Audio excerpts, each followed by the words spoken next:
So I think about that, but also the history that white people come from. But they still are believed to be benevolent. You needed Kim Kardashian to pose with a Cybertruck to people see. Are mad at her now? Now they're mad at her. Now they want to boycott Skims and the whole family. You didn't see it before? When Kim Kardashian and Kanye West were together, do you know what she said? She thanked Trump for granting clemency to Alice Johnson. You know who else she thanked? Kanye West for endorsing Trump. Do you know what Kanye West was saying while he was endorsing Trump? Yep. That slavery was a choice. She still was with him. Yep. Why do y'all see her as benevolent? You have to consider that anti-blackness is rooted in that. You have to. Y'all have to see how white supremacy and thus desirability has y'all hooked, has y'all literally chained.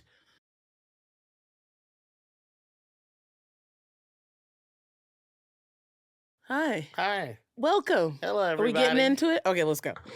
Welcome to another episode of Hood Rat to Head Rat. Welcome to another episode of Hood Rat to Head Rat. We want you. We want you. That's a real reality coming soon. That we want? No, the military is having a recruitment problem, I read. Oh, they've been having a recruitment problem among young, white, cisgender men. Yep. Yes, they don't want to join the military. No, I wonder why. I don't think they wanted to join in the first place. Why don't they want to join? Don't they want to fight for their country? No, people want to stay alive. Oh, okay. People want to stay alive. People want to No, they want a certain stream. person to fight for the country. Listen to podcasts. They want to go on live stream. They want to play the Call of Duty. They want to motherfucking play video games. And they don't want to be out. They want to watch the Oscars. They want to go to the Oscars. The motherfuckers don't want to do. Can you imagine Timothy Chalamet getting drafted? I think it's funny that you know who Timothy Chalamet is. I only know him because of my unabridged prejudice and hatred toward Bob Dylan. That's the only Do you reason know why he's dating Kylie Jenner? I don't even know who that is. Yes, you do. I'm not worried about these people. Yes, you do. Are you surprised she's dating a white person? No. No. Remember, we're going. You will not replace us. Okay. White people, the displacement theory is back in. Do y'all know what I mean? First of all, welcome to another episode. We are not starting there either. Welcome. Welcome.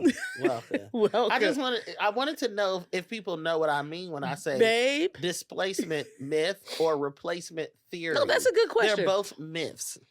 I don't know. I think people know that listen to this podcast that they are myths. I don't know that everyone knows that they are myths. Or that they exist. Or that the media that they consume is trying to get them to believe that it's not a myth or trying to get them to... Trying to legitimate. Correct. White people. So one of my favorite shows, Love is Blind. Yes. Okay? That is a show I would argue is to legitimate the displacement myth by interrupting it by creating marriages, thus more children.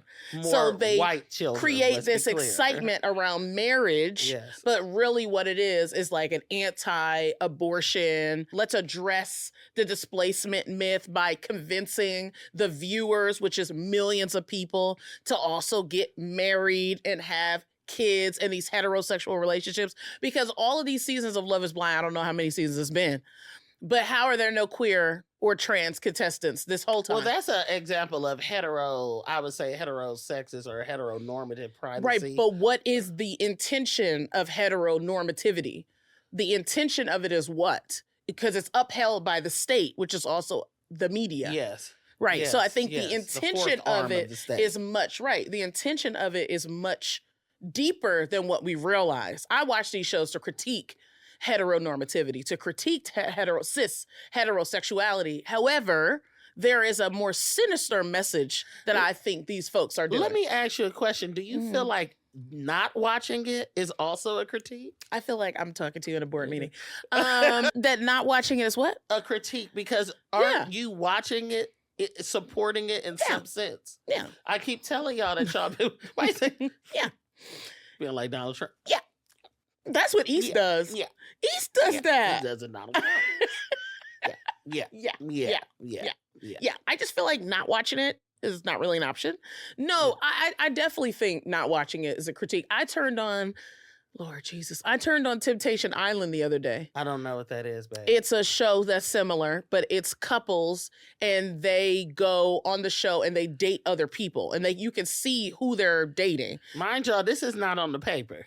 This is not on the paper, but you also started off a displacement myth, which is also not on the paper. Yes. Okay. But the Temptation Island couples go on the show, like me and you were to go on the show, and they would line up people that you're attracted to, and they would line up people that I'm attracted to, and then those people would select us to date, and then we would go on dates with them to tempt our relationship, to see if it's actually strong. Now, these people are obviously cishet. They're in their 20s, mid-20s. And one of the contestants that's on the show that's there to tempt the couple, one of the couples, was like, yeah, what did they say? My guilty pleasure is sucking dick. I had to turn it off. Sucking dick is not a guilty pleasure. But I know I'm a sex educator. Like chocolate. Like, that's your intro. This is the first episode. This has been on for 30 minutes, maybe. My guilty pleasure. Yeah, I'm going to definitely take all the guys because my guilty pleasure is sucking dick. I don't even know what you know where this brings me? It brings us into the episode. Bring it, please. Anti-intellectualism. Like, that's what you have to offer. Like, they believe that's what they have to offer. Which, great. You probably do have great sucking skills. However, that's what you have to say. Your first intro? Are you being sex negative? Maybe. I might be. Maybe. I guess my only thing is sucking dick is not a guilty pleasure. It's not a guilt. I think guilty pleasures are like watching Love is Blind. Yeah, right. Eating chocolate in bed. Just something a little more.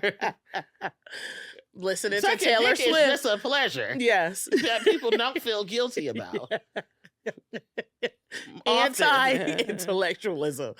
I just wasn't ready for that. I don't think she understood what that meant. In conclusion, these shows are to fill the gaps there, to convince the masses, hey, please have kids, please be married. That's not displacement. Displacement is white people believing that Black people and Latinx people and Asian people are going to replace them as the majority. How does that happen?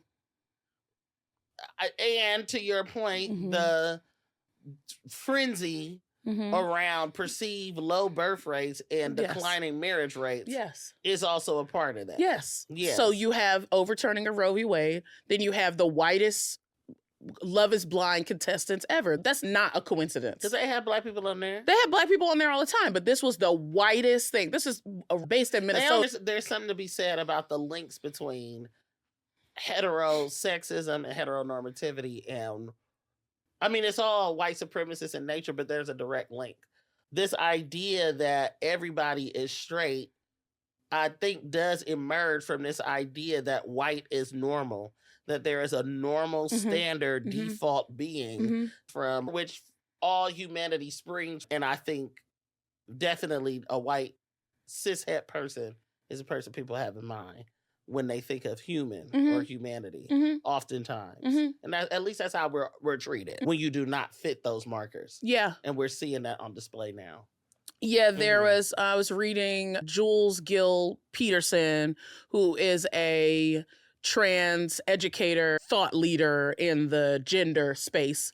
And she has a book about trans kids. And in the first few pages, she talks about how even folks who advocate for puberty blockers or for trans youth to have what they need, they still advocate from this place of being cisgender is fixed. That's the way you're supposed to be. So here are these things to change that. But really, cisgender is the way, right? Like, that's the way you're born. Then you change to being trans, not that you're trans, period. And that here are some things to support inside of who you are. But it's like, no, you're really cis as a basis. Yes. And that's what made me think about that. These shows they're just not innocent. They're not innocent. No. They're not innocent. And I think we have to look to what the messaging is deeper than there's no Black people on the show. True. And I think we need to wholesale withdraw our support for these outposts of white supremacist, heterosexist rhetoric and thought. Because even in our critiques of them, inherently you giving Netflix money. I don't disagree, but you watch horrible shows, babe. We got it. Raising Kanan is a horrible I'm not telling people I watch Raising Kanan, so don't tell people that I watch Raising Kanan. That is a horrible show. I'm taking that out. So no, don't sit up here and act perfect. I only do it because of that actress Patina Miller. I like Patina Miller. I like her acting. She's doing great. But that supports whatever Raising Kanan comes on. Like, no, you look. Look, I'm not coming for God, you. I'm just telling you. You're coming for me. I'm not. I'm just saying. Because it goes into our episode. What we gonna do? What we gonna do? These episodes from here on out is what are we going to do? We need to be honest with one another. Yeah. About what the fuck is going on. Yeah. Instead of just acting like everything is, oh, it's just Trump. Oh, it's just. Yeah. No. Yeah. These are long-standing, entrenched American values that have never changed. They've remained unchanged. For many years, have they changed shape in order to be, fit in with the times? Yep. Barely. Yep. But if they could have Black people feathered and tarred out somewhere, they would. And they do in other ways. Yes. So, yes. Let's get into it. We went off. You always do this. Hi, everyone. I just want people to know what the replacement theory is. Welcome. Thank you, babe. It's not a theory. It's not Welcome real. back to another episode. Yes. How are you? We'll check in first. Oh, you know me. How are you, babe? Life ain't been no crystal stair. Oh my God. Life ain't been no crystal stair. How are you doing? Same old soup. Just reheated. Babe. Same old soup, just reheated. How are you doing? I'm cool. That's what I'm telling you. I'm all right. I'm all right. I think. I'm cool. I don't know. Why do you have to ask a Gemini 80 times how they're doing? You know how you're doing. Just say more than same soup reheated. But that says it all. But tell me more. What's going on? You started a TikTok.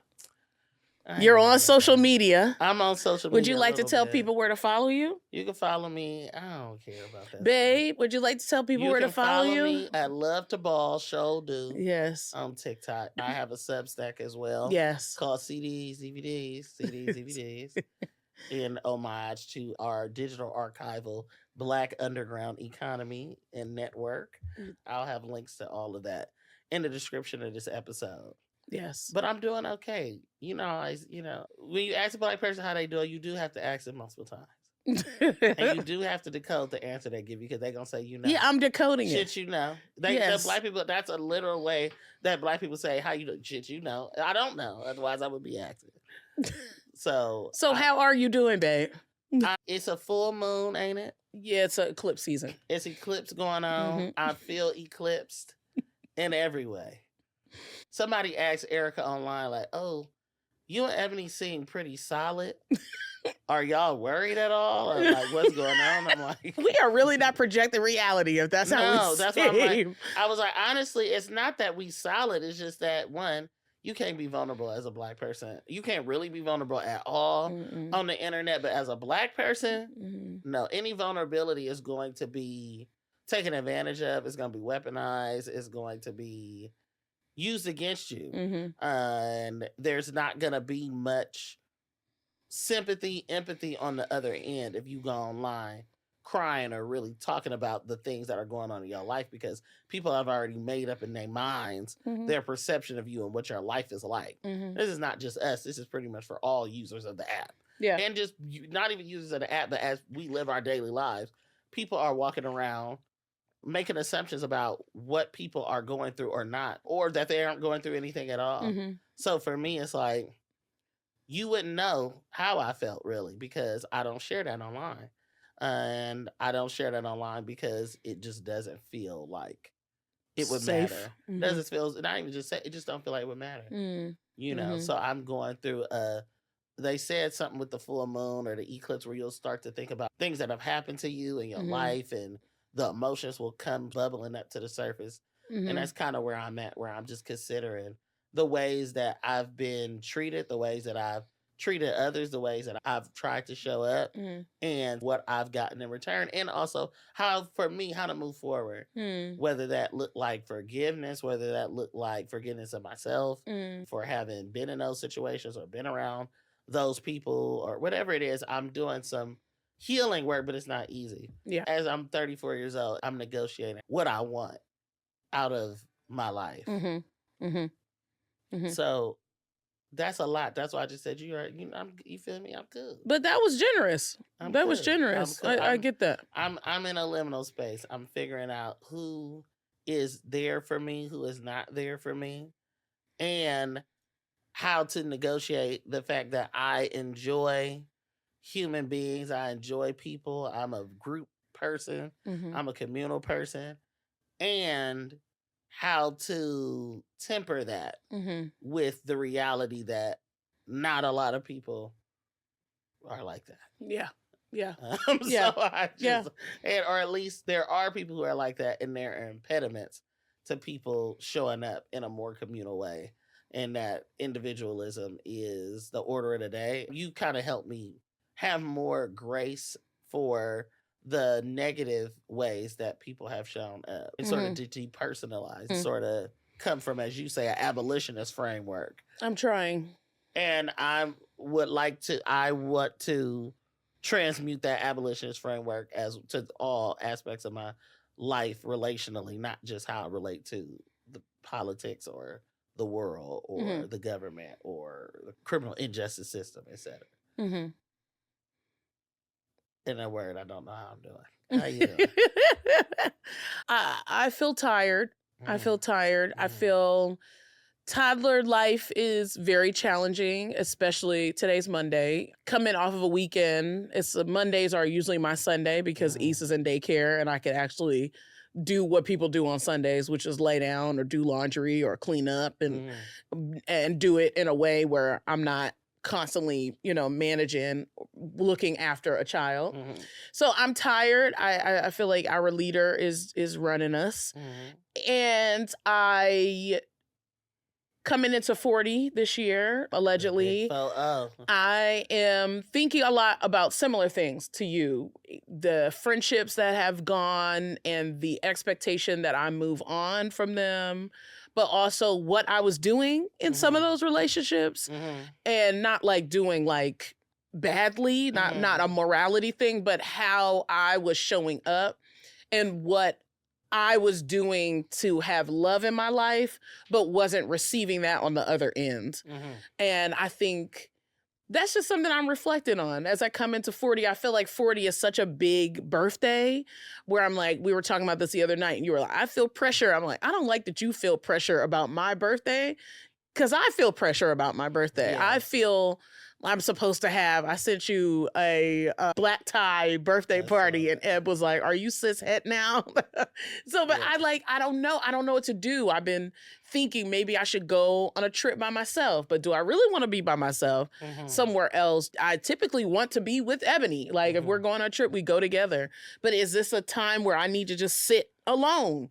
Do I want to have a trip with a bunch of friends? Like I just feel, who are my friends? Like, who will come? Those feelings. Yeah. My birthday is not until December, but I'm thinking about all of these things and thinking about the folks that have left and what are their lives like now. You think about that?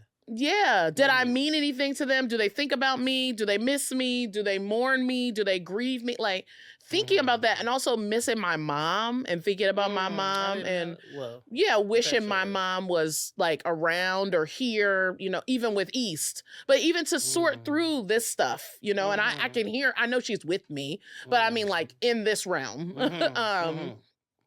Yeah, just thinking about all those things. Yeah. And, the world and all of that too. But that's where my head space has been. Even the transitions of my friendships that are still in my life. Even our relationship, how our relationship has shifted and looked different, especially with a kid, I didn't read the article, but there's an article in The Cut. And the first few sentences, the article is about how I can't relate to my friends that have kids. Yeah. And the first few sentences are, I hang out with my friends that have kids, but all they talk about is their kids. And I'm like, I don't think I talk about my kid a lot when I'm with my friends that don't have kids. Mm-mm. They will talk about East, but I think I could talk about other things. But then I'm like, wait, am I not relatable anymore because I have a kid? I just start to spiral and think about this stuff. But also, my friends were having kids when they were kids, when they were 17, when they were 18. And I could still relate to them even though they had a kid. It didn't make us distant because they had a kid. They didn't feel distant from me because I didn't have a kid. They felt like they were going through stuff because they had a child, but that didn't mean that I didn't know how to show up for them now that they had a kid. And I just think as we get older, it's like we move away from our ability just to show up for people. Yes. Because if I could do that as a kid with kids that were having kids, why can't you do that now? But I don't understand. But also, what is your friend's experience? Right. Of having kids. Yeah. Like, why? Yeah. This is also a very Western context and conversation where children equal the end of an era or the loss of fun or mirth. It's children are relegated to some other separate area of society rather than being integrated. I don't know what the author's positionality is, but I've never had that experience ever in my life with my friends who have had children, like you said. It's like, damn, it's going to be another little person a part of the, you feel me, our family. Right. You know, in Oakland, we had a little saying at a time, all fam, no friends, where we really treat people like family. We don't think of friendship as a necessarily something that we subscribe to. You just my family. Yeah. You know what I mean? There's no distinguishing between a family member and a friend. Yeah. There obviously is. Yeah. But that was something that we grew up on. Yeah. So what the addition of a family member mean to us?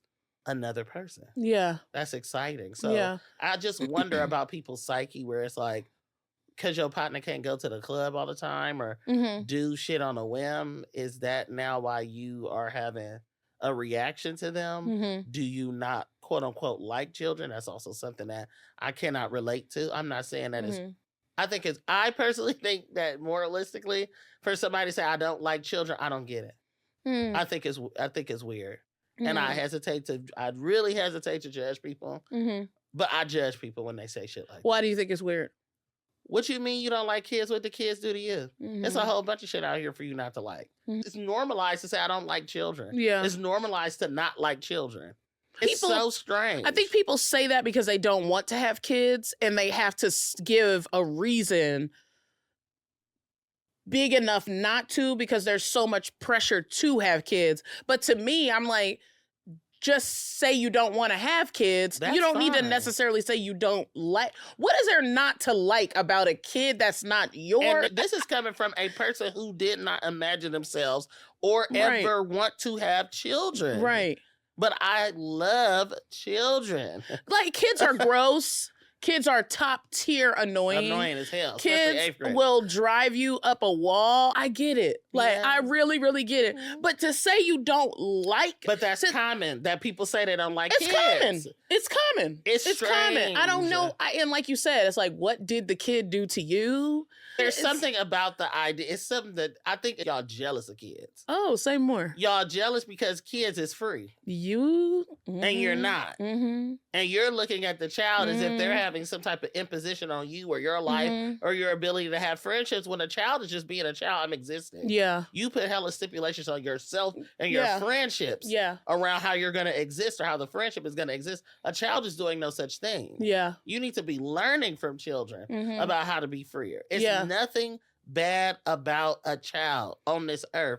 Not one single thing about a child. What's bad is the conditions under which they are born and people being forced to have children or feeling pressure to have children or having children and having no support or no financial means to take care of them. That's the problem. It is what surrounds the creation of children, not children themselves. Yes. You know what I'm saying? The fact that it's children in the system right now and they're not getting adopted. It's children in the system right now in a fucked up foster care system being abused. That's what I want to hear commonly in common conversation and parlance is about how children are treated. Children not having any rights. I don't want to see an article in the cut, the third or fourth article in the cut. Yeah. About motherfucking, oh, my friends had kids and Now we can't kick it no more. But people go to the house and hang out with your friends. Mm-hmm. But people said that parents were butthurt in the comments, and they need to understand what the person without kids is experiencing. Was I born with kids? Or I was a person who didn't have a child before. I know what it's like to have friends, like you just said. Yeah. When I met you, have hella friends with kids. Mm-hmm. Hella friends with kids when we first met. And you know what you do? When I started to date Erica, she taking me by all these people's house. They got kids. Now, what if I'm a person telling me I don't like kids? We wouldn't date. I'm dating somebody. She don't have kids herself, but all her friends got 3 and 4 kids. If you said you didn't like kids, we would not be together. There's no way. You said you didn't want, you said it's not even that you didn't say you didn't want kids. You said you didn't foresee your future. No, I did not foresee. With kids, which is a good, the English major was English majoring because I was like, okay, you don't see your future, but perhaps you could see. But perhaps you could see a future with kids. But I think, what's the difference between a kid and an adult? I think it's very. Now you getting into Kamala Trump. What? No, not Kamala Trump. No, I'm saying the fact that you think that you're so much more astute than a child is telling, is interesting. That you think you're so different. Adults have temper tantrums. Adults need play. Adults get annoyed. We call it hangry when they want to eat. Have you seen a child that wants to eat? It's not much different than an adult. The kids don't have all the language. Talking about, it's been 10 minutes. Where my food? The kids don't have all the language to express their emotion. Neither do adults. Like, what is it that you think you're giving more than a kid is that's so different? I would love to know this person's positionality. Yeah, I'm not gonna make. No, we don't know. We don't know. I'm not gonna make any assumptions. I think it's valid to I hear feel this from white people a lot. And I think it's valid. Do you know that there's a loneliness epidemic amongst white cis men? Have you heard about that? What? White cis men predominantly are talking about how they. Your face. White cis. How do we know this? Where are we getting this data from? Reporting. Who's reporting this? Who's asking this? That they feel lonely. You know why you feel lonely? You know what that is? I know why you feel lonely. Why? We're gonna get into this episode. When we get into the episode, we'll all have the answer to why y'all feel lonely. Y'all know the answer to why they feel lonely. Yeah. Everybody listening to this out there, why do white cis men feel lonely? Why do you think they would feel lonely? I've said that I am better than every single other person. And the world, even if I haven't said it, the world has treated me as though I am better, set apart, above, to have dominion over others. I wouldn't feel lonely? They say it's lonely at the top. Okay? Y'all are... Don't get me started on this. But what was it that they say? Is there anything else? I haven't read the articles. I refuse for the same reaction that you're having. But either way, all I'm saying is that to wrap up this conversation. Now, let me say this real quick. More rationale for them Carmen people. This is all this is. Providing, supporting evidence to say, well, this is why they become But it's also right. It's also more anti-abortion propaganda. It's to make you feel bad for them, to go on dates with them, to address, because it's like, why is it centered around white cis men? And it's also anti-intellectual because what they say, like, talk about Love is Blind, homegirl Sarah that was talking about Black Lives Matter and everything else, though alt-right or right-wing media is very upset with her because she decided not to be with the guy because he couldn't even tell her what his church views are on trans and queer people. So she decided not to be with her. And then people in her comments are like, oh, people can't have different opinions. And why didn't you choose to be with him? Like, you should have just been with him even though he has a different opinion. That is this idea that the left is making people smart, or women smart, invigorating them, feminism, blah, blah, blah. And then they're not being partnered. Hello, anti-abortion, overturning Roe v. Wade. Men are lonely because you haven't had to do anything. You go to church, but you don't know your church's views on shit. You are just supposed to show up with a dick to be sucked. Apparently, like, this is a bunch of, to quote the Irish on St. Patrick's Day, bunch of malarkey. How do you know that? This is a bunch of, I don't even think that's Irish, actually. This is a bunch of monarchy. It's a bunch of baloney. Monarchy baloney. Let me see if I can pull up the article. Gobbledygook, rigmarole. It is. This does not make any Loneliness. sense. I think even the Department of... We all feel lonely. Y'all not special. Loneliness evident is a global trend of social isolation and loneliness that may have started in 2010s. The COVID pandemic exacerbated the issue. We all feel lonely, Erica. You don't even need to look at this no further. I just was trying to see who it was talked about. Social media has played a great role and causing people to feel more isolated and disconnected while marketing itself as a tool of connectivity. But wouldn't you say it's COVID too? Yes, but what about white cis men's particular experiences warrant them having a whole article about them feeling lonely when they're not the only people who experienced a pandemic that had them in the house? What is a U.S. Surgeon General Vivek Murthy? The only reason why he would focus on this is because it's impacting white people and most likely white cis men. So while there's no focus on race and gender identity, they don't really care about nobody else but white people anyway. So Did you I just want to be clear about that? What? I've heard things. I've heard about this. Murmurings before about white men feeling more lonely. And again, this is more justification for harm. Oh, they become incels because they feel lonely. They become bullies. Yeah, there's a male loneliness epidemic. I know I'm not crazy. What? Yeah, the surprising truth about loneliness in America. Fewer Black, Hispanic, and Asian adults reported having a stronger social support. Yeah, fewer. Yeah, we don't have strong American men were said to be in a friendship recession. I was right. Never mind. I take it back. I was correct. Recession? This is about white cis men. Who are the loneliest people in America? American men were said to be in a friendship recession, with survey finding the number of men without any close friends increased fivefold since 1990. What's the rate? Meanwhile, resurfaced comments from Republican vice presidential nominee J.D. Vance complaining that the government was being run by childless cat ladies who are unhappy they don't have children drew widespread condemnation from across the political spectrum.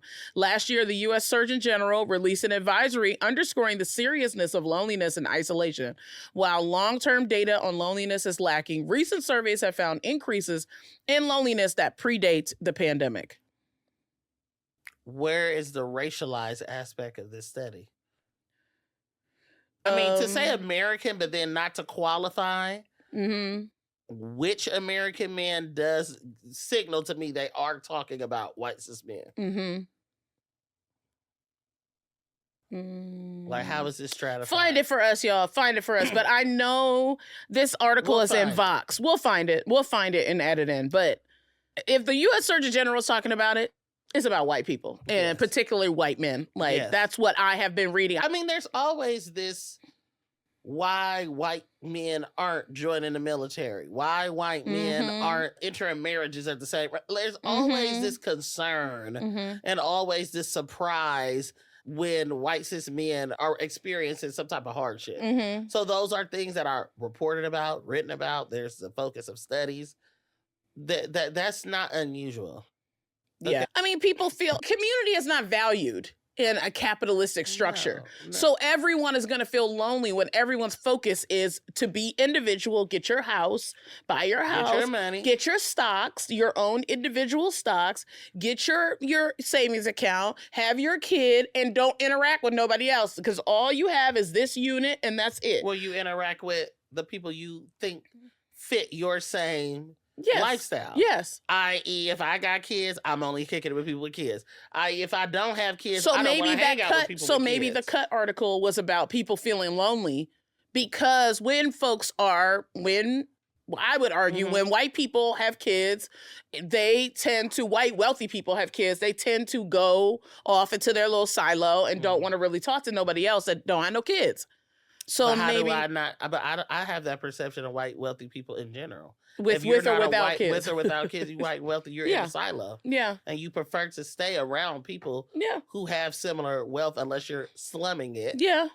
You know, doing like white wealthy people in New York do the opposite. Yeah. White wealthy people in New York like to hang around people. They like to go to Brooklyn and hang around people with black but they got money, but they don't hang around no damn black people. They like to hang out in black neighborhoods with white people. Well, get me together. Anyway. The point being. Yes, people is lonely. Everybody. People is lonely. People lonely. And capitalism begets loneliness. I got the answer to why we all feel lonely. What's the answer? What you just said. It's not just capitalism, it's whiteness. Yeah. It's whiteness. Yeah. It was meant to be set apart. Yes. And if that is our ideal, if we are taught and conditioned that that is the ideal, and we need to all strive for that, emulate that in every aspect of our lives, including our relationships. What are the African indigenous ways that people go about friendship? Mm-hmm. We don't. We know how white American society goes about friendships, where it's very much so transactional. It's very much so, what can you do and provide for me? Also, Black people have had communities, lots of communities that we've created since we were involuntarily brought to this country. And those communities have been intentionally destroyed and separated from one another. So this will bring us into our notes in just a second. I think the loneliness conversation, we have to talk about how we are a desegregated country, big quotes, because it is still very much segregated. Absolutely. So be a country founded on essentially segregation by way of genocide or redlining is going to create loneliness because you've said, I'm not going to interact with you if you don't have X, Y, and Z. I'm not even going to live near you. You're not worthy of my friendship. And that's location creates friendship, right? Location creates community. We know moving from New York to New Jersey that going back to New York, it feels like we going home. Like we're going to go be in community. When we go to our physical home, we feel home, but it's not the same as when we are with the people that we know and we love. It's space-based. Right, it's space-based. Yes. So if you're not able to connect with people or people in your community are constantly working to make ends meet, how are you supposed to connect? How do we connect? Connection is also a function of means, right? How you're able to hang out. And I think we have to talk about wealth disparity, class disparity, impacting our ability to be together. Because if I'm worried about how the bills are going to get paid, how can I get from point A to point B? How is my kid's daycare going to get paid? I'm not going to value hanging out per se. I'm not going to value going to your house to kick it. I'm trying to figure out how to make money. So that would 100% create loneliness. Yes. Not just for the people who want to hang out with me, but for me. Yes. You know? So I don't know why capitalism begins to touch everything over time. But segregation. But to your point, it's like, if we acknowledge that zoning and redlining before it was redlining, they had laws and ordinances not called redlining that actually redlined and prohibited or relegated Black people to certain areas and prohibited us from living in certain areas. If we can all acknowledge that that has been the case and that it has continued today through gentrification is incredibly disorienting. When I go to Oakland, I go to the town, and I brought Erica to Oakland for, the second time I think you went in your life when we first got together, and you like, where are all the Black people? Like, Oakland is a Black city. Oakland was a predominantly Black city for a long time. It was actually a predominantly white city. It became a predominantly Black city during the Great Migration. And to me, it still is where I'm from and where I live in Deep East Oakland. But when we leave Deep East Oakland, when we leave my mom's house, Erica's like, we in North Oakland, we in downtown. And you're like, why we walk into businesses and coffee shops where we are the only Black people? That is displacement myth. That is replacement myth. That is not naturally occurring. That's not normal for a space to be all white. It didn't just, oh my God, just all white people gravitate. All girls gravitate toward pink. All boys gravitate toward blue. White people gravitate towards each other in one area. No, that's not how that occurs. Yes. It's very intentional, and it's a years long project. So if I am living especially if I'm living in San Francisco, where less than, at a time, 3% of the population was Black, when San Francisco was in many ways a historically Black city as well, down to 1%. And everywhere you go in San Francisco, you go to HP, or you go to Sunnyvale, you go to the TL, and you see pockets of Black people, but not really. Now you got hotels and shit popping up, the Line and all of that.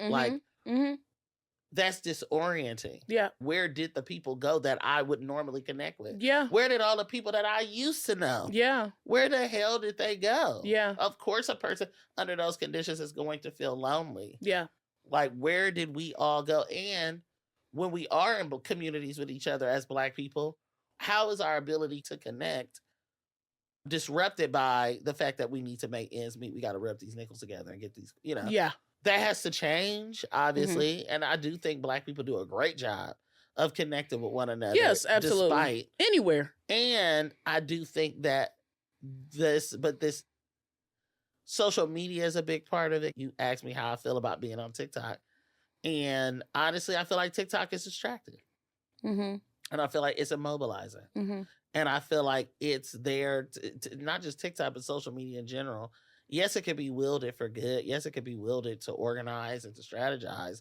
However, it takes a little bit more effort to do so on an app whose algorithm is designed to keep us on the app and not connecting with one another. Mm-hmm. You know what I'm saying? Like, I keep seeing all these people doing videos about how to go viral. They're obsessed with going viral. Mm-hmm. Just like and share and write a little fake comment to make your video have views so that you can get money. Mm-hmm.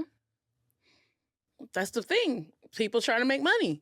So if you look at where people are in terms of making ends meet to the loneliness epidemic, I'm sure it aligns, right? Like, then you also have the upholding of, you use the gender roles. Like, one piece in the article is talking about stay-at-home moms feeling incredibly lonely. Yeah. Again, shout out to y'all, because stay-at-home parents, I don't know how y'all do that. Mm-hmm. I don't know how someone that is a stay-at-home parent, how they are also supposed to have a social life. I don't know, because the way that it's organized in this country is deeply rooted in gender norms. Mm-hmm. It is a woman doing everything, literally, when they go away, when they take a night out, when they go on a trip, they now have to prep the other parent who's also supposed to do stuff on how to do the stuff. Yeah. So literally their brain, what I don't think people talk about enough for parents, is the mental load that you have to hold. When's the last time they go to the doctor? Did they fall the other day? What's that rash on their butt? Did they eat breakfast? What are they eating? Let me figure out some new meals. Let me make sure. Are they allergic to peanuts? Like, it's so much. I can't imagine. I think we get a little bit of a break when East goes to daycare, right? That somebody else now is caring for our child. Yeah. A stay-at-home parent, like, what is the break? What is the reprieve? Like, I shout out to y'all. That's why the shit in the cut is like, be mindful of what your partner with kids is going through. Look, I'm biased, yes, because I have a child, but people switch up on people too much. They do. The child never stops needing the village. Okay. That includes your ass. Yeah. Person without children. Yeah. You need a village as well. They do. The village got kids. Your village got extra village members. Okay. Okay. So at the end, the child never stopped needing the village. Okay. So and as we go, that's true. Like, you have to say that again. As you get older, you still need the village. You still need that. Still need it. It didn't go away. You just need to adapt to how you're gonna be in the village, right? The village can't maybe go to the bar all the time, and maybe we too goddamn tired to go to the club. Also, there's things about you that make your friends not want to hang out with you. Okay. And they're not writing about it in the text. There's things about you that they're not saying. You know what I'm saying? They'd be like, ooh, I might, you know, with you without children at all, it's like, you gotta, I don't know. Friendship stuff is, I think, friendships in your 30s, being single in your 30s is not something I have ever experienced. I have experienced for a short period of time, but I think that's challenging. That's challenging. And I think if you look at people who are partnered, who have kids, it's hard. I think it's hard to be with that. I think there's a lot of comparison stuff that happens. And I think that also happens because of the internet, because you have so much access to people's lives, to what people are doing, to the point where people are like, are y'all even worried about what's happening in the world? Y'all seem solid. It's like, huh? I can't give you a 24-hour view of our home. You can't necessarily be a fly on the wall of us spiraling. Like, but I'm also more worried now because I have to feed somebody else. Right. And not only do I have to feed them, and I mean they hungry all the and time. They're gonna tell all you they want is hungry. pretzel ice cream. Yeah, you know what I'm saying? Visceral. Yes. Mm-hmm. So it's not this, oh, we just so solid. I think the bad part is that me and Erica separately and together have had hard lives. Mm-hmm. And so we have been a little desensitized to. No, that's not what it is. It is as a part of it, but the biggest part of it, the reason why you think that we look solid is because of neurodivergence, okay? This is just depression. Think we're masking it.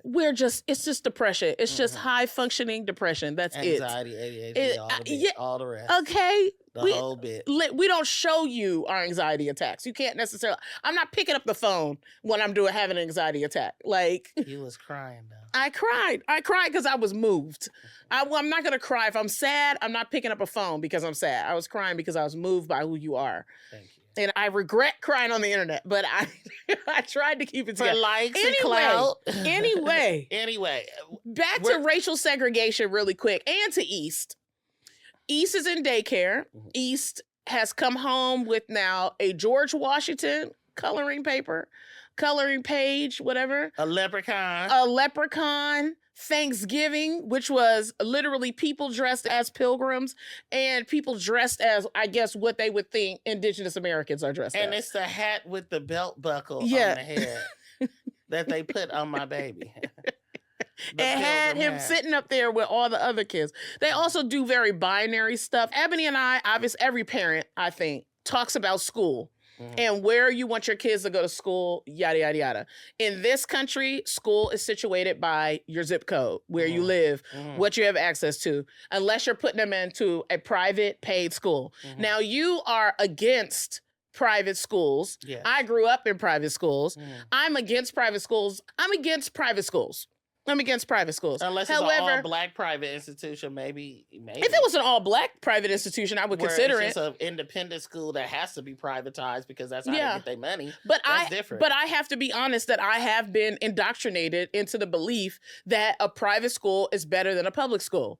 Even though I know that not to be true, there is so much propaganda that says that private is better than public. You want the best for your child. So I would like to see what is the private school offering that's so much different than a public school. Now, the biggest part of this is most private schools, because of wealth disparity in this country, are predominantly white. Mm-hmm.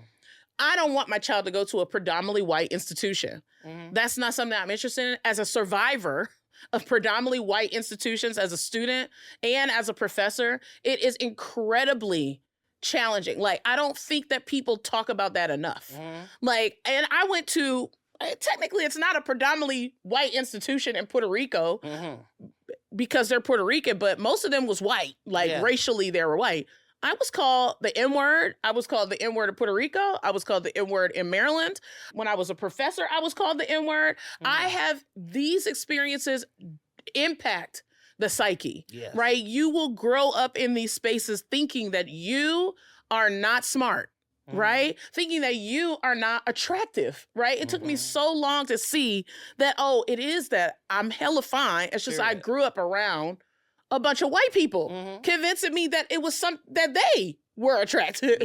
But I wanted to have this conversation about predominantly white institutions and putting Black kids in predominantly white institutions with the hope, because I think parents have good intentions when they do this. I think that the intention is that they're giving their child opportunities. Because while I don't want East to go to a predominantly white institution, in secondary school, we still have the collegiate level. East will not be going to any of those. What if he wants to go? What if he says, Dad, I want to be like you. I want to go to UCLA.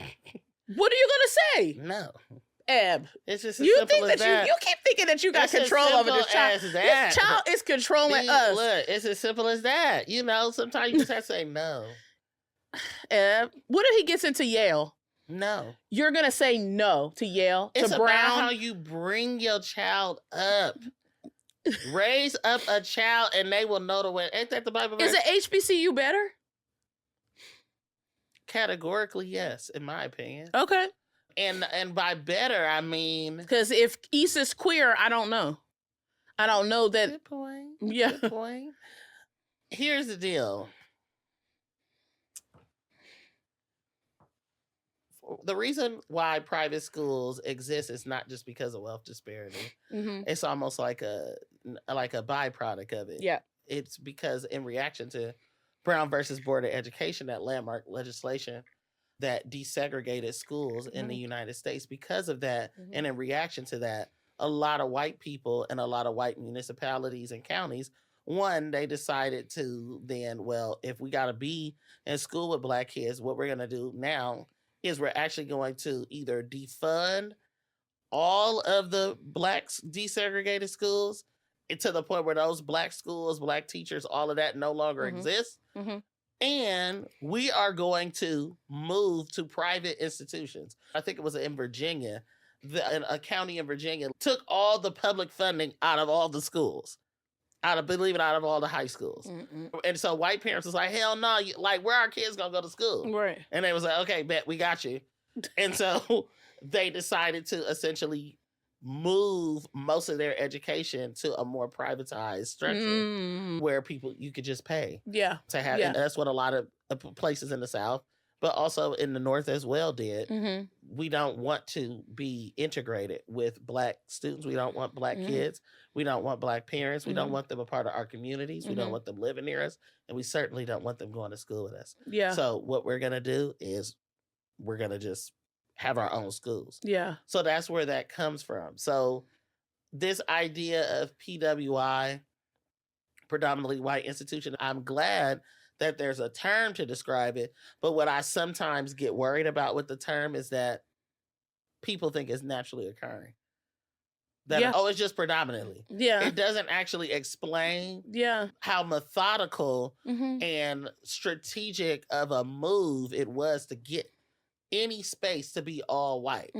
It's never been an accident that when you look around and you are in, whether you in Illinois, whether you in motherfucking somewhere in California, whether you in New York City, whether you are in the deep South somewhere in Alabama or Mississippi, every single region in this country has had what is called sundown towns or gray towns, if you're talking about the Appalachia, or sunset towns that prohibited and banned Black people from being there and living there at a certain hour or in general. So the only way you can have a predominantly white school at the secondary, elementary, whatever collegiate level is the holdover from that legacy and that history. During the Great Depression, that's why I'm like, this fervor around Trump and around this presidency and everybody's now up in arms and having these very strong reactions. I think that's due in part to, I don't know if people know what kind of presidents we've had in the past. I mean, Franklin D. Roosevelt, the person that AOC essentially emulates with her Green New Deal legislation that she first used when she was up for election, when she first ran. The Green New Deal comes from New Deal era legislation, which was started by the Roosevelt administration. Franklin D. Roosevelt created during the Great Depression all white planned communities where the stipulation was that they had to be all white. Those still exist today. And guess how they look? They're still all white. Anytime where there's been a sundown town where Black people are under threat of violence and harm, those towns remain it due in large part to the ordinances, they remain all white. Till this day. How is something in 1890, 1921, 1930, how is it still white? Times have changed. Obama was president. No. Those towns are still white. These institutions, their schools are still white. But even if you don't necessarily have a sundown town or it's not a sundown town anymore where you live, there was some type of legislation in this country at the federal level or at the state level or a local ordinance, or because white people had so much power, a lot of these things were not even laws. They didn't have to be laws. These are white people in towns writing down N-words better be out of here by sundown. Don't let the sun set on your ass. They're writing this and putting up these signs. These are not lawful, but they're able to do them. And nobody says anything. Not one executive order, president banned any of those sundown towns. There was no executive orders to ban them. The Civil Rights Act was of 1964, was one of the only such legislations to emerge to challenge And to that point, there's no executive orders for gentrification either. Because it could, there's none. They outlawed redlining, but they didn't put in place that. What would replace redlining? What would be what is some affirmative legislation? Yep. Affirmative action is created because legalized discrimination was so popular in the United States. Mm-hmm. There was laws that said Black people during the New Deal era, during the Great Depression, where there are a lack and dearth of jobs and people are needing jobs, there's legislation from a Democratic president, laws that said Black people cannot work in certain industries. Mm-hmm. Black people can't work in certain jobs. Mm-hmm. So this idea that, oh, damn, this school is just white because white people like going here. Mm-hmm. UCLA is just majority white because white. No. Mm-hmm. Like, again, UCLA is in LA. LA is a very big, large ass city, but it also has a huge population of Black people. Mm-hmm. But because of gentrification and redlining, because of the presence of the KKK, and the presence of sundown towns in Los Angeles County and the surrounding counties in LA, you got Black people pushed all and the presence of UCLA, because universities are huge gentrifiers. Yes. When I first got to UCLA my first year, I will link the article. My incoming class in 2008, there was some controversy because one of the admissions committee members, a professor at the time, I think he was a law professor, a white person, resigned because he said they let in too many Black people that year, the year that I was admitted. Wow. So we're coming in already with people looking at us like, oh, they let y'all in. Wow. Kind of shit like that, you know? So I don't think that it makes sense to subject my child to it. And first of all, East is only 2. I'm trying to make sure that none of these schools is predominantly white no more. That's what I'm working towards, to let Black people, we have our own institutions that are not dependent on federal funding or not dependent on the white philanthropic industrial complex. I'm hoping that East will grow up in a new world, a different world, not one where we have to make these same decisions, these old world decisions of predominantly white institution, good education, Black institution, bad education, that these false dichotomies no longer exist. So that's our imperative and our job today. Also as parents, what world are we creating for our child and other children, other Black children, so that parents don't have to be faced with, I must subject my child to psychological damage and harm in order for them to get ahead and get a good job because they got Yale on the paper. I don't believe that's ever been true. That just because a person go to a community college or a state school or even go to HBCU, that somehow they're going to end up down in the dumps. That we believe that hype. It's not true. But we live in a society that is all based on how things look. So having Yale on a piece of paper looks better than a community college. It does. That's the society that we live in. It's not true, but that is the case. Even if that person that went to Yale, didn't J.D. Vance go to Yale? Even if not smart. It doesn't matter. It's no indication that you are now smart. Some of the professors even. What are you saying? Like, what do you mean you don't know how to do pronouns? Like, this is graduate school. You don't know how to address people by the pronoun they want to be called? Right. Like, not bright, okay? So, again, it's about going to Columbia. You're a professor at Columbia. Got to be smart. I guess you're smart. So that's the thing. I understand that this is a society we live in, right? Where we have to anticipate that prestige has been attached to white institutions. Yes. Intelligence has been ascribed and attributed to white people without merit. Yes. It's just how they are viewed. It's a part of the mythology. Yes. And the lore surrounding whiteness, much in the same way that they have myths about them getting replaced. Yes. There's just like we have myths that they are all knowing and all intelligent. We all know that not to be true. When are we going to stop operating as if that's the case? That's the question. So I just feel like we're sending our kids to school, even if they are going to an all-Black school or in a school that is mixed, or, you know, there's lots of different races, it's more diverse, whatever the case may be. Even though you can send those kids to those schools at the end of the day, it doesn't matter if all the curriculum is white. If the kids is learning about George Washington and how he was so great, and not learning about how, he had wooden teeth, not learning that he had enslaved people's teeth taken out and put in his own damn mouth. Like, if we are still having kids color George Washington, color a fucking cornucopia and a turkey, and we're not learning about the Trail of Tears, and that's not something that every child leaves high school knowing, then we are only contributing. It doesn't matter how the schools look. We're only contributing to the lore and the mythology around whiteness and white supremacy in this country.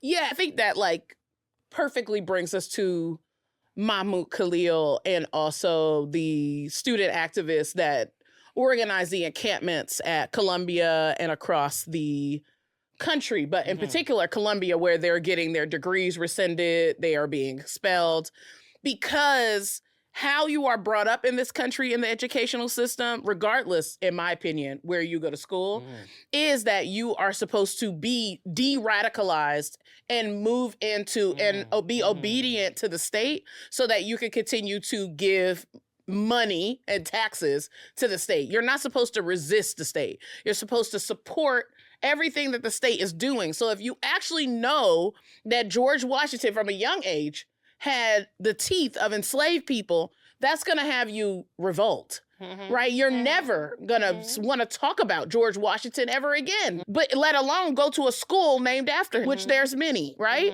That are considered prestigious, right? Why would that be considered prestigious? George Washington was disgusting. Like, so I think we were having this conversation around the fact that in a university, collegiate level's inception, in particular, predominantly white institutions, inception required the dispossession, genocide of indigenous people.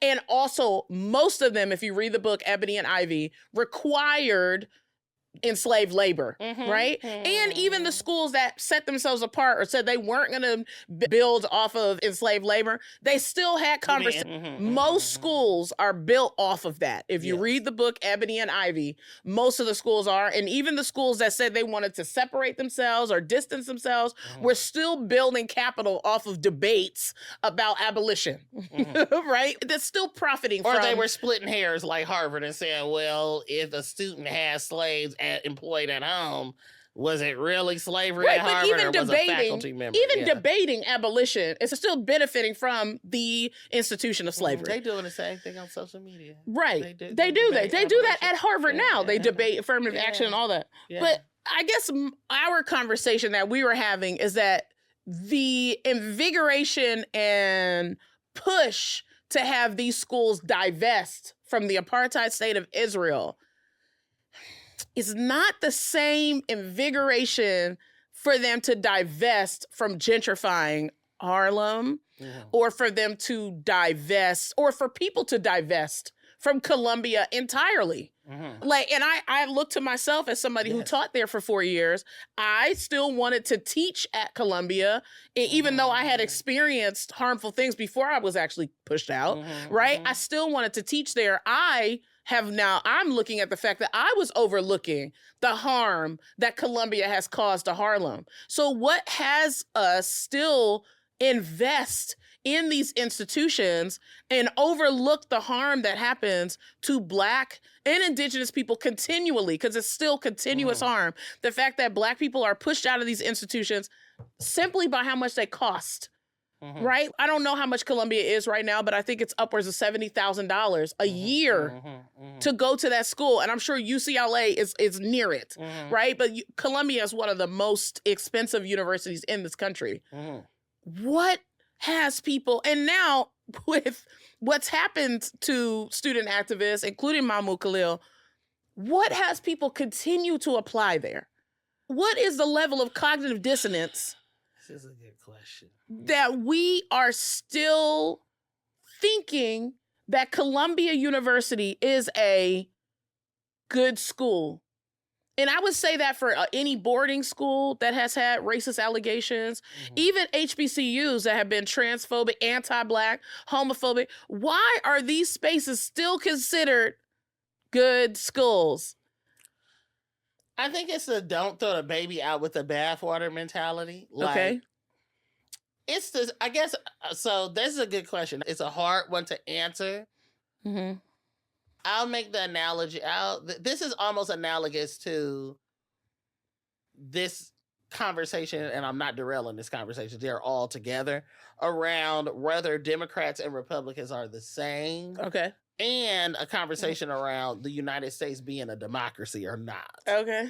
And say I'm a 100-year-old or I'm a 99-year-old indigenous person, or if I'm a 100-year-old, 99-year-old black person, but especially an indigenous person or indigenous black person, Afro-indigenous person, and everybody's talking about the election and Kamala Harris and Donald Trump, and everybody's like, yeah, we need to restore the United States to democracy on the left.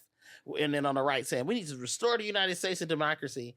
And I'm a descendant of the Trail of Tears or any of the myriad massacres. Mount Rushmore was built on, Yeah, I'm an Oseti Sakowin person, and my family fought against Mount Rushmore and climbed, because the Lakota people climbed Mount Rushmore, part of a strategic action in the protest against it. If I watch something so sacred to me and my people be chiseled with the faces of slave owners, founding quote unquote fathers of a country that in essence doesn't exist. If we say that Israel is an illegitimate apartheid state, talk about it. And I'm an indigenous person, I'm like, what makes the United States not an illegitimate apartheid state? The United States achieved legitimacy under the same means, damn near. It wasn't the United Nations, but that was France and Britain. It wasn't the United Nations there, but it was France and Britain saying, hey, you are a nation now because you have these treaties with these people, and these treaties say they're okay to give you a large portion of their land. Treaties that was not written in these people's languages, but was written in English. Treaties that was broken, and a whole bunch of bloodshed ensued. And built on manipulation and coercion, violence, assault, sexual assault, sexual violence. So if Israel is an illegitimate apartheid state, when did the United States all of a sudden just become a democracy? That's what I'm saying. It's like, who said this? If I'm in Palestine and people are like, oh, you need to vote, you need to vote. And the person is like, well, actually, we can't vote in the elections in Israel because they can't. Yeah. It's the same thing here where literally Black people are told to go to different counties. Yeah. And told to change their IDs. Oh, you can't use your state ID no more. You can't use any of these type of IDs no more. You need to go have this particular type of ID in counties 100 miles away in order to vote. With no public transportation really in that area. Yep. That's going to take, what bus is taking you 100 miles? Yeah. In a rural ass area. Yeah. That's still happening today. That's only one example of voter suppression. There's all type of goalpost changes happening to prohibit Black people from voting. Calling the United States as a democracy is the highest form of cognitive dissonance. We're forcing ourselves to believe that this is a democracy. On a pile of mud. On a pile of mud. If we all acknowledge that the country was built on the enslavement of indigenous Africans and their ensuing genocide. We don't even know the numbers of the people that was killed or died during the transatlantic slave trade. Don't even have the numbers. Don't even know the scale of how large that was. The transatlantic slave trade is the largest commercial maritime enterprise and movement of people in human history. And second to that, one of the largest migrations of people is Black people fleeing the subsequent persecution that happened after the abolition of slavery. So being a Black person in this country is like having slavery. We done had slavery 2 or 3 or 4 times. And still happening. It's like it never ended. But still happening. But people by say, way of prisons. I don't think we talk about that enough. Because those people deserve, we're not thinking about those people. Yeah. They must have did something. Or, you know what I'm saying? Like, don't be so ghetto. Don't be so hood. You in the hood and you doing it, you listen to that rap and all that. We come with justifications and rationalizations for why those people are there. But if everybody really just sat and thought about the creation of this country, I don't think we would all be able to cope with what that would then require of us in order to change it. Like I said in the last episode, we are living in a Herrenvolk democracy. It is a democracy in which certain classes of people have more rights in effect than others. So, okay, so then my question to you is the question that people love to ask all the time at the end of a workshop. We're not skipping to what do I do? What do we do? You can't skip to what do I do? But that's where people are at though, Eb.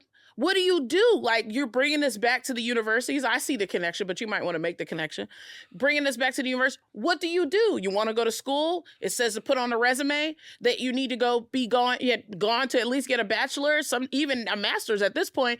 What do you do? Have I got a bachelor's from one? No. The requirement is that you have it. Yeah, and when you know what happened, I didn't have no job prospects when I left. Mm-hmm. I worked at my mom's job. But babe, you know that there's educational privilege. We can't deny that. That's still a privilege that you went to that school. It is. That's beside the point. We can't deny it. Yes, so what do you do though? What had me go to UCLA is that it was just an opportunity. Mm-hmm. It was just an opportunity. Of course, we're all being fed the same stick. It's a script in the U.S. Mm-hmm. Probably in other places as well, but in the U.S. it's a script. Go to college. Mm-hmm. You will get a job. You will have a good life. Mm-hmm. I would not have gone to college if it was up to me. Mm-hmm. I would have just learned and kept working at playing my instrument and playing the bass and going forth with music. And I would have had a much more fulfilling life today, I believe. Mm. But get a job. Go this is how you make money. You need money to have a good life. Without money, your life is nothing. Without money, you are nothing. Yeah. So you better go to the place that's going to give you the highest prospect of making the most money. Yeah. It's not like, oh, I knew a whole bunch about UCLA. I didn't care. Mm-hmm. I didn't care about the prestige. I was not aware of that till I got there. Mm-hmm. I just literally used University of California application. You just literally, it's one application for all the schools, and you just click. I'm like, I live in LA. Click. So it's not, so for me, it's more about, how is it that, again,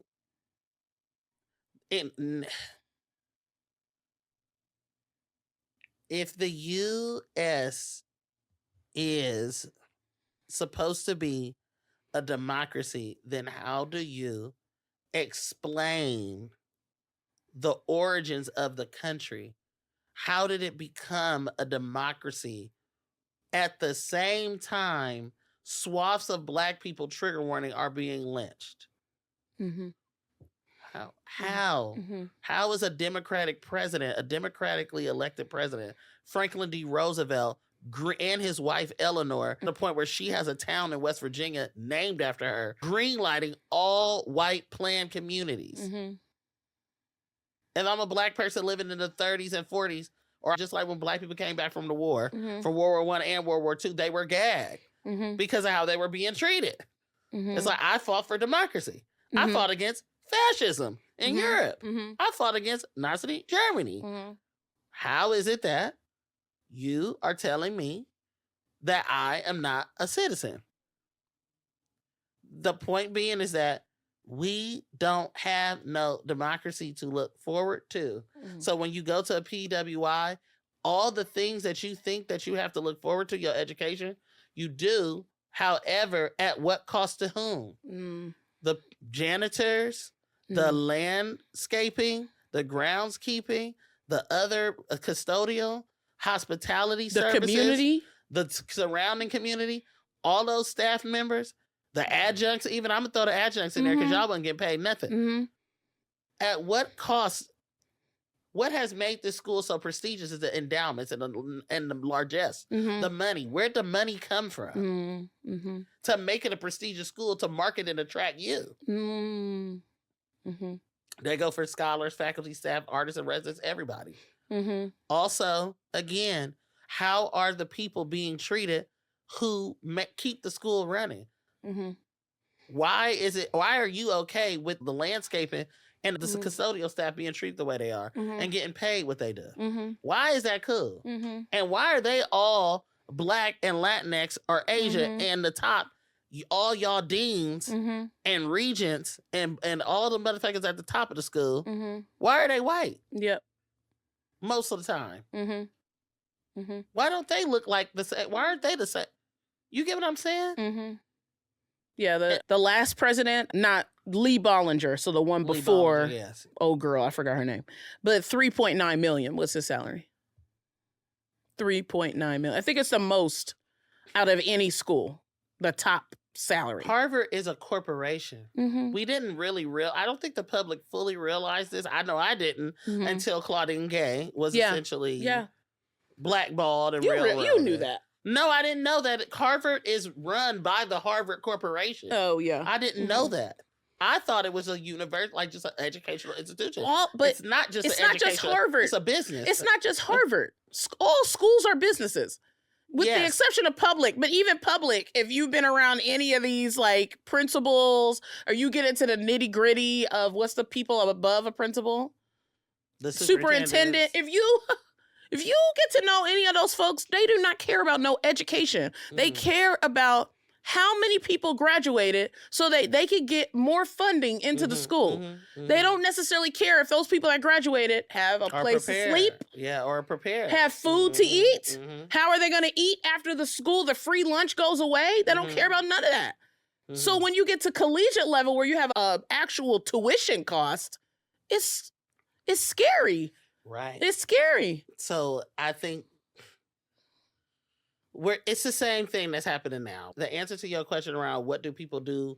Do you still go to these schools? What happens? Like, why aren't we able to just, essentially what you're kind of asking what a lot of people ask, why can't I just go? I'm not asking why can't people go. I'm asking, you see that Columbia University has literally allowed ICE into dorm rooms. Yes. You have allowed ICE to attack students, graduate students. Mahmoud Khalil lives in New York City. Why in the world is he in Louisiana? You allowed that. Columbia allowed that. Yes. What then would possess anybody to want to go to that school any further? I'm sure that they still have applicants. I just don't understand. I think what you're asking is incredibly challenging and it's important. I think the bigger thing, though, for me, is that not people's individual desire or choices to attend or to teach there, but the existence of Columbia in general. Period. That is what I'm challenging and I'm questioning is that if Columbia is to exist, why doesn't it go under community proprietorship?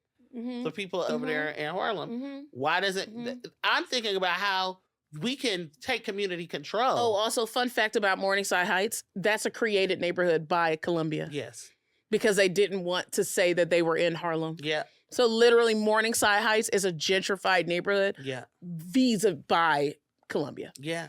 So, and not Columbia, even a real neighborhood. It's Harlem. And like you told me earlier, Columbia is able to do that because change the whole fucking landscape of a neighborhood. Yeah. They own the most private. They are the largest private property owner in New York City. Yep. So you don't think that they got connections to the police, to ICE? The police was at Columbia like that. Yeah. Them motherfuckers. You weren't a part of those emails. Those emails were separate, but most of the emails that I got as a Columbia adjunct professor was the police detaining people. Oh, this person was found suspicious activity on campus. What's the suspicious activity? Black people walking around an open campus? Like that you could just walk on to? You can walk through. It's open. It's not closed off. You don't have to go through no gates. Columbia, NYU, all of these schools are open campuses. You just walk on. It doesn't matter who you are. So suspicious activity is weird. Yeah, what grows your suspicion? Right. Okay. Yes. So that's the thing. The existence of these type of institutions are only because we have deluded ourselves into believing that this is a democratic state. The United States is a democratic nation, a nation that is built on free opportunity and economic opportunity for anybody who wants it. That we are a place where people, that they're borderless, essentially, that what they say, Ellis Island, fucking open your arms and shit. What was they say about Ellis? Statue of Liberty. We'll give us your poor, give us your... France said they want the Statue of Liberty back. France needs to run Haiti all their money. Okay. Immediately. You see how, Don't focus on nothing. But you see? Yeah. The focus is on, the United States, they're in bed with autocrats and they're in bed with dictators. They're in bed with fascists. Now? Right. Now? So instead of answering Haiti's demands to return that money, there are active reparations groups, Haitian reparations groups, and there are Black American reparations groups as well, calling for the return of Haiti's money, billions of dollars, restitution paid to France for their losses. So if we know that those groups exist, and France knows that exists, that there are those demands exist, why are you asking about the Statue of Liberty that nobody give a fuck about?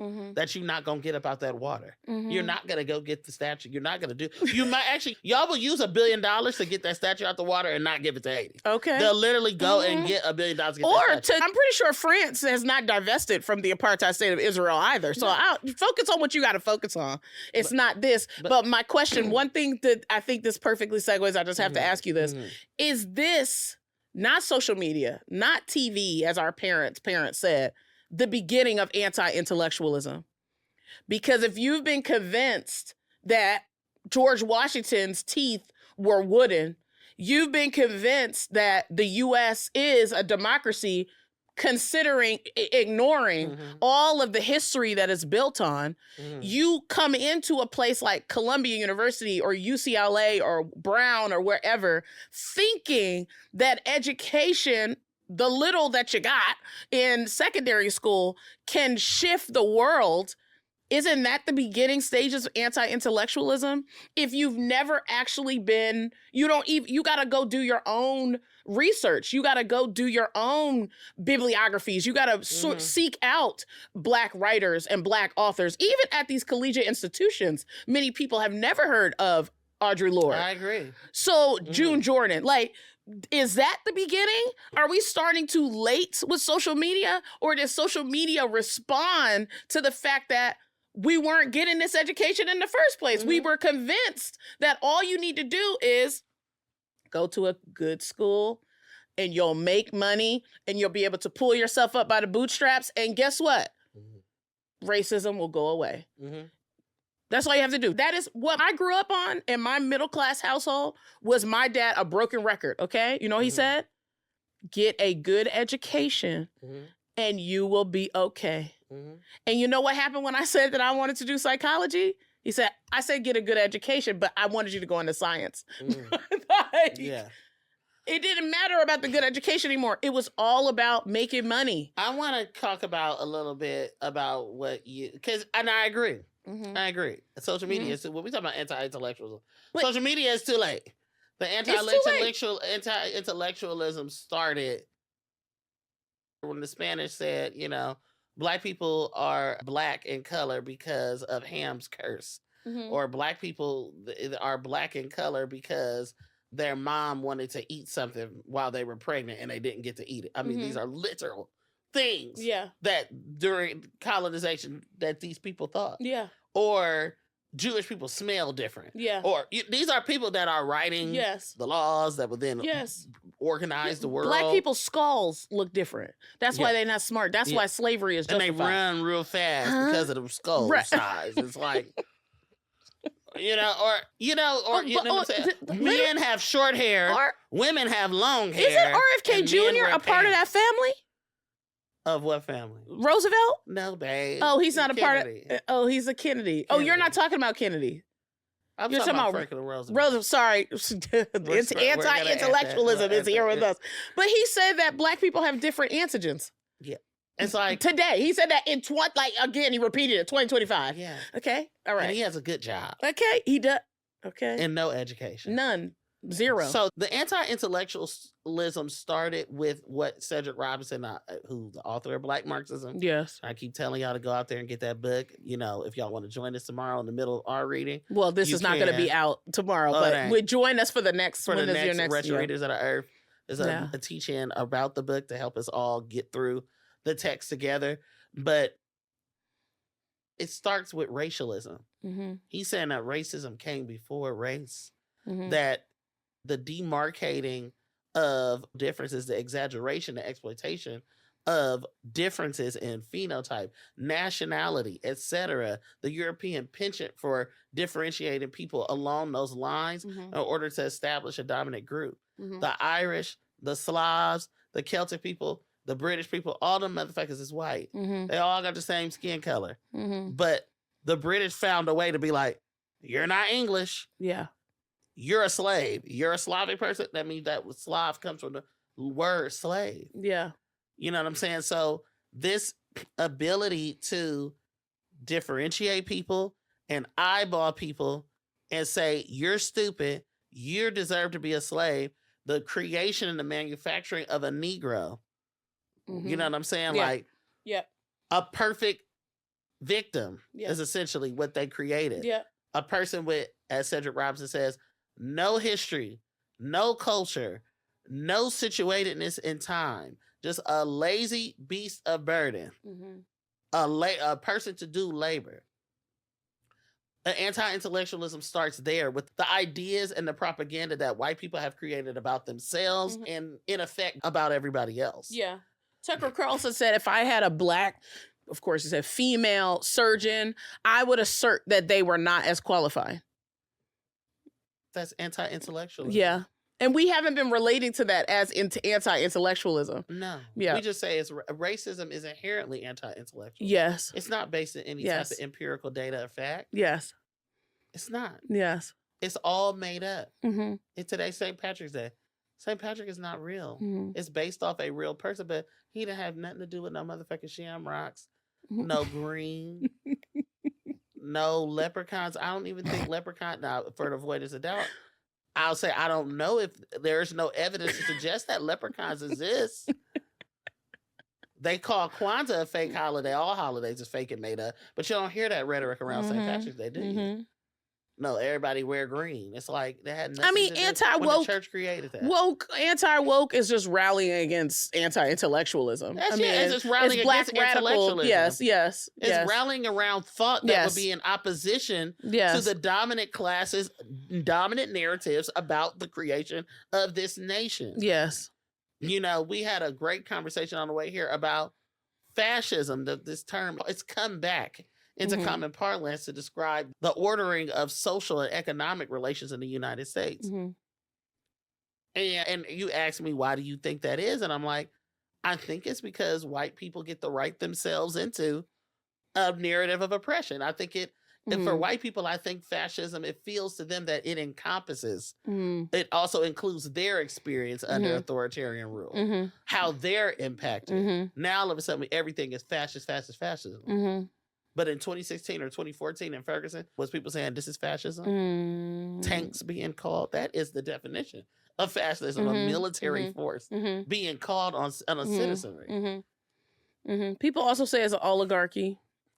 But my whole thing is, y'all saying these things and you saying these words, I understand it.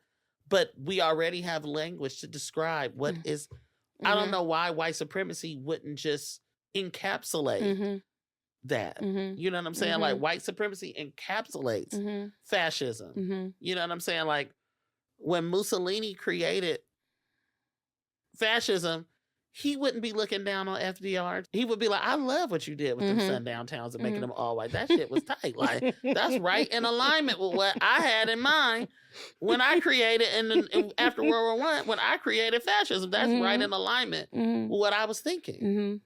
If you think about all the things that have happened to Black people in this country and indigenous people in this country, it's worse than fascism. It's worse. But now we're being taught that fascism is the worst thing that has ever happened in the United States. Yeah. And that we've made a movement toward a departure from democracy to fascism. Yeah. According to whom? Yeah. From a white privileged perspective, yes. If I'm a white person, yes, I might believe this is fascism. Because I don't see myself squarely situated around white supremacy. White people. White people are now impacted more than they may have been before. They've always been impacted. Yes. That's why I'm like, y'all saying fascism in order to encapsulate your experiences under what you think is authoritarianism, but you're at the very center of white supremacy when you think about it. Y'all are at the center of it. Y'all are the beneficiaries of it. And y'all also, to a large degree, are victimized by it as well. Which is why these sundown towns be looking poor as hell and ain't no motherfucking jobs. Y'all don't want Black people there. Y'all barely got people there because it's nothing to do. It's nowhere to live. You lonely because ain't shit to do.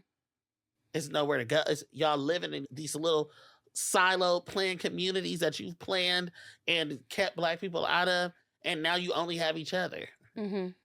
Of course, it would feel lonely. Like what? It's so my whole point is that our conversation I enjoy because you were saying like this is fascism. You were of the contingent that this is fascism. Now you didn't change your tune all of a sudden.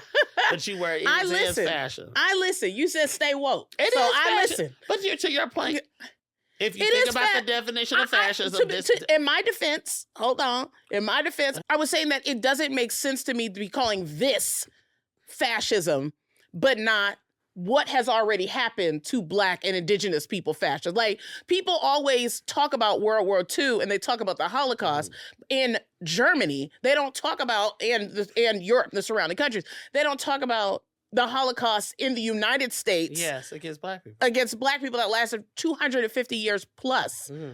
It is a Holocaust happening to incarcerated individuals. Mm-hmm. That is a Holocaust. The way that they treat incarcerated people is a Holocaust. The fact that Black people are still 13% of the population, but make up most of populations in prisons is absolutely deplorable. Mm-hmm. Mm-hmm. And even when you're not inside of a physical prison, you're still on a plantation and still policed by state's front lines, which is the police department. Anytime I'm driving around, I am well aware of police and what could potentially happen to me. It don't matter who's president. Yeah. They are always the front lines of the state. Always. It is That's how police came to be. Yes. Yes, to police they are Black people's movements. Okay. Yes, prisons in large part grew out of convict leasing. So, exactly. So all I was saying was, why are people saying it's, like you said, you've gone from democracy to fascism, but there hasn't actually been no change. That's what I was asserting. Yes. Why is it that folks are saying fascism now, but not fascism to fascism? Fascism 1.0 to fascism 2.0? Like, because I don't know. Of the mythology surrounding the United States as a democratic country, but fighting Benito Mussolini in World War I, fighting fascism in World War II against fascist Nazi Germany. But it's also the mythology that white people are benevolent. Yes. And I think that's the thing that has people, myself included, still go to predominantly white institutions, still even give it consideration that my child could go into a predominantly white institution if it offers a better education. It is the belief, even with all of the violence that white people still continuously cause. I think about Sam Nordquist every single day, rest in peace, those white people did to him. 2025. And if you don't know Sam Nordquist, the trigger warner was a Black trans man killed in Canandaigua, New York, which is in upstate New York, near Canada. He was not tortured. From there. He was tortured and murdered by at least 7 or 8 white people. Yes. Yeah. So I think about that, but also the history that white people come from. But they still are believed to be benevolent. You needed Kim Kardashian to pose with a Cybertruck to people are mad at her now? Now they're mad at her. Now they want to boycott Skims and the whole family. You didn't see it before? When Kim Kardashian and Kanye West were together, do you know what she said? She thanked Trump for granting clemency to Alice Johnson. And you know what else? You know who else she thanked? You know who else she thanked? Kanye West for endorsing Trump. Do you know what Kanye West was saying while he was endorsing Trump? Yep. That slavery was a choice. Yep. She still was with him. Yep. Why do y'all see her as benevolent? You have to consider that anti-Blackness is rooted in that. You have to. Yep. You have to. How is it that now that Elon Musk has done that salute, you get rid of your Tesla? You didn't see that he was an egregious human being? The fact that he's a billionaire didn't tell you enough? How is it that Kim Kardashian is now thinking Trump, Alice Johnson getting out of jail? That was 2018. 2018, but don't matter. He just did the gesture. And she's posing with a Cybertruck. Yeah. Yeah. The top of the head of the ADL is saying it's just an awkward gesture. Where is the deep fake video about Kim Kardashian being anti-Semitic? Yeah. I'm curious. Where are the activists against Kim Kardashian? Yeah. No, where are the activists against anti-Semitism? Okay, y'all have to see how white supremacy and thus desirability has y'all hooked, has y'all literally chained. Mm-hmm. I think it has us all chained. 100%. That's you told the reason me I went to Columbia. Said, because I asked you, I said, with social media, I feel like it immobilizes us. And you were talking about Kai Cenat. Yeah. And I was like, because I looked at, if you don't know who Kai Cenat, I guess y'all know who that is. I don't know who that is. Kai Cenat is a live streamer. Live streamer. I was going to say Twitcher, but I guess. Twitcher, he's all of those things. And he's the most famous, most watched live stream. One of the top. One of the most black. He's a black cis man. And I was like, okay, what is this? I didn't know what it was. And it's like him doing dances and him doing video games and him. Celebrities go on there. He's had a Sprint or AT&T commercial. Like, this person is very well known.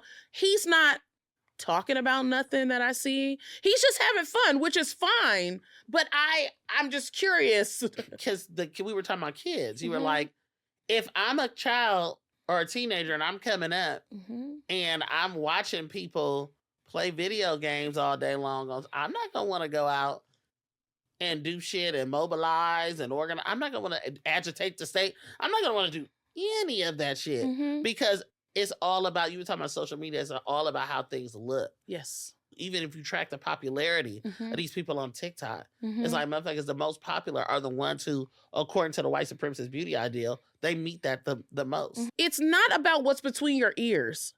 It's about how you look. It's about what you're able, and not just how you look, what you're able to amass. Kai Cenat, I would not say benefits from desirability per se, but he benefits in the sense that he has a lot of money and he has a lot of wealth by just doing things that are regular and having people watch that. So if I'm a kid, like when I was a kid, I didn't say I wanted to be an intellectual. I said I wanted to be an actress.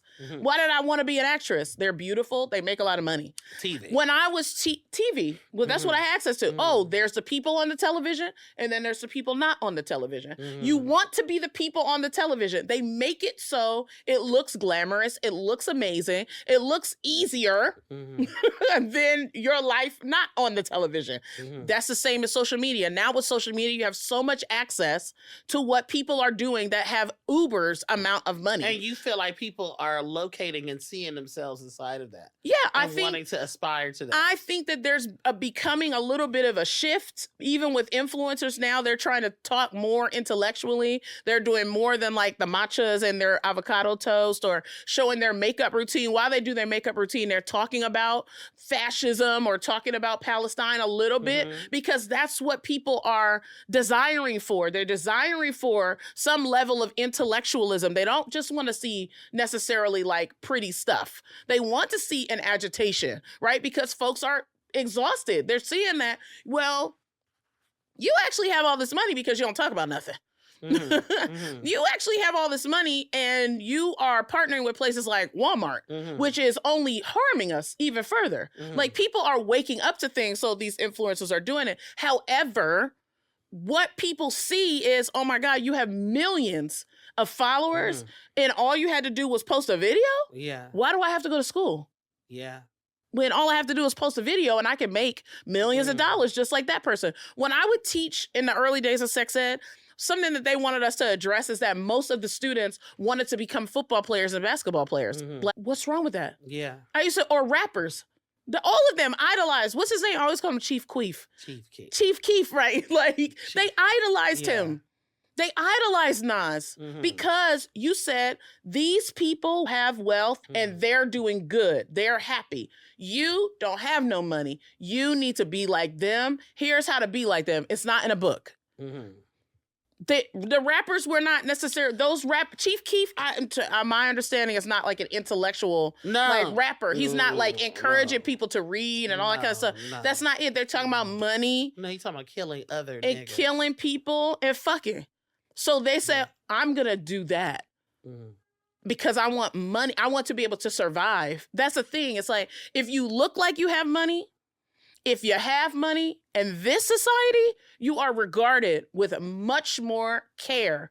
And I think that's the answer to your question about why do people still want to go and work at Columbia. How so? just how it looks. Mm-hmm. It's just how it looks. Mm-hmm. It's associated with wealth. Mm-hmm. And if you broke, you don't have nothing. And this Mm-hmm. is what we're teaching kids from East age till Mm-hmm. now. And this is why Trump... I want to be a streamer. This is why Trump was reelected too. Yeah. And not Kamala.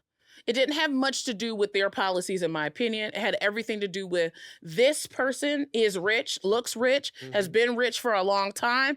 Kamala, you keep talking about how you come from working class. You don't look like a rich person because rich also has a look. No, you don't look powerful. You don't look, but rich, powerful, same thing, right?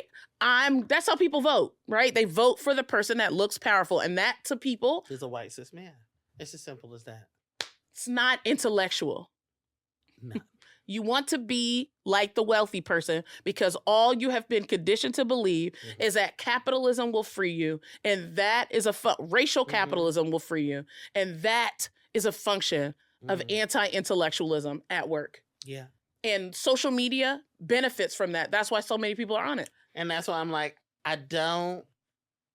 And it's so much information and so many people on it. And yet, I don't think we even understand the full scope of what's happening to Black people still in this country. No, we don't even know. I didn't know that trans women mostly are being moved to men's facilities and incarcerated even trans though there's women. a law that prohibits that. Yes, literally laws that protect them. The lawyers are fighting for trans people because there's a law called the PREA law, which essentially says that if you are more susceptible to sexual assault, then you deserve more protections, which is very much of a mindfuck in terms of incarcerated being inside of a prison, right? So they're moving them to men's prisons, which literally puts them directly in harm's way, right? They are telling trans people that they're not going to be able to have their hormones. They're telling trans people they have to turn in their boxers and their bras like it's like contraband. Like, people are not talking about this because I could just watch somebody play Call of Duty. I could just watch them play and I can make my own video. And if I just follow the person that said how to go viral, if I just pay attention to each and every step, then maybe I could do it too. Maybe I can not be like the people who are in prison or like the people who are on the street. I can separate myself. I'm a content creator. I got more followers than you. Don't talk to me. Yeah. I don't need to engage with you. Yeah. I don't need to. Who are you? Yeah. Loneliness. Yeah. That's hard. It's the finish. I'll talk about it on the next podcast because I didn't have time, but I do think we need to have a conversation about the point we're making about people don't care about what happens to Black people, i.e. they don't care about what happens in Sudan, but they also don't care about what happens to Black people here. And that's contributing to this sort of, I want to talk about fascism because fascism lives for white people as de-raced. Yeah. It lives for white people as something that doesn't require a race analysis. If I was to dig Mussolini up, he would be like, racism is a core tenet of what I created. Racism is a core tenet of it. You know. And there was an article, I can't remember who wrote it, but it's some sort of like fascist. It's some sort of white supremacist person. I think it was a Black person. And they said how anti-Semitism is the new anti-Blackness. No, they didn't. Yes, they did. What? Yes, they did. But it's one of those like right-wing things. But still, yes, they did. What are they trying to say? You know what they're trying to say. You know what that is trying to have Jewish people assimilate into whiteness. It is making Jewishness white. Yes. Because there are Black Jewish people. Yes. So how is anti-Semitism the new anti-Blackness? Yeah. Yeah. That's it. That's all we got. The United States does fit the definition of fascism. Y'all are correct. However, I want y'all to look at, like I maintain, what happened to Black people in this country was worse than fascism, and it predates fascism. Yes. Fascism is marked as a far-right, authoritarian, ultra-nationalist political ideology, centralized autocracy, militarism, forcible suppression of opposition. And it didn't just start now. No. It didn't just start now. Thank y'all. Thank y'all. We love y'all. Take care of yourselves. Subscribe, like, share. Thank you. Thank you.